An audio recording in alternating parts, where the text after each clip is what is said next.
Gold 3. Und ganz von links kommt die Geheimwaffe, das, was wochenlang unsere Stadt ja schon regiert hat, heute noch mal ganz offiziell zum Rathaus, zum Balkon. Aber das soll jetzt gleich ganz windig werden, habe ich gehört. Ich will ja nicht sagen, aber ein bisschen übel. Ja, dann guck doch nicht auf den Balkon, dann guck doch. So, jetzt sind wir mit dem Abi schon in Augenhöhe. Karnevaliste mit dem Oberbürgermeister in Augenhöhe. Verena, lass dazu Protest.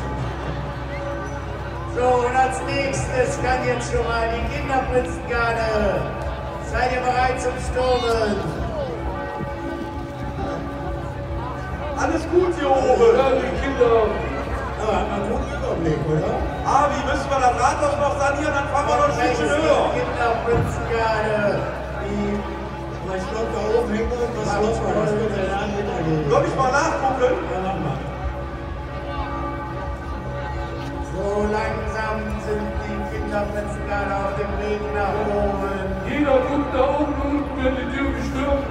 Die wird gleich natürlich aufgenommen. Also ich denke, dass die Garten unten stürmen können. Wir haben schon fast geschafft hier oben.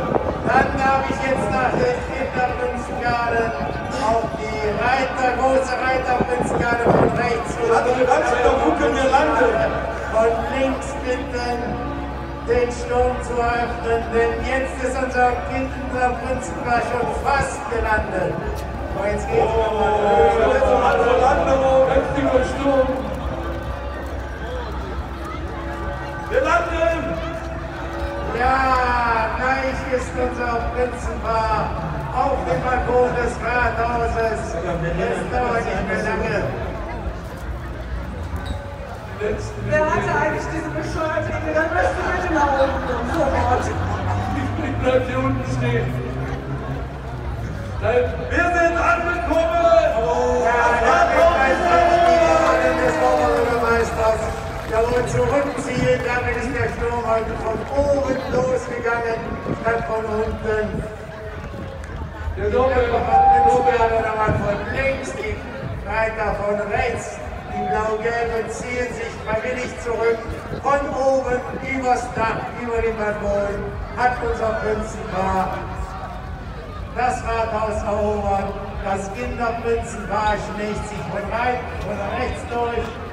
Da sind sie schon weiter, sie winken schon von der Treppe, sind an der Tür. Auch das Kinderprinzenpaar. Das Rathaus erobert. Jawohl, da sind sie. Und der OB schwenkt die weiße Fahne, er geht auf. Verena, du siehst aber noch ganz fit aus. Zumindest mehr Farbe als die Fahne. Also ich fand, Verena hat eine völlig ruhige Hand, ist überhaupt nicht blass. Ich würde sagen, ihr geht als das fliegende Prinzenpaar in die Geschichte des Landmark Karnevals ein.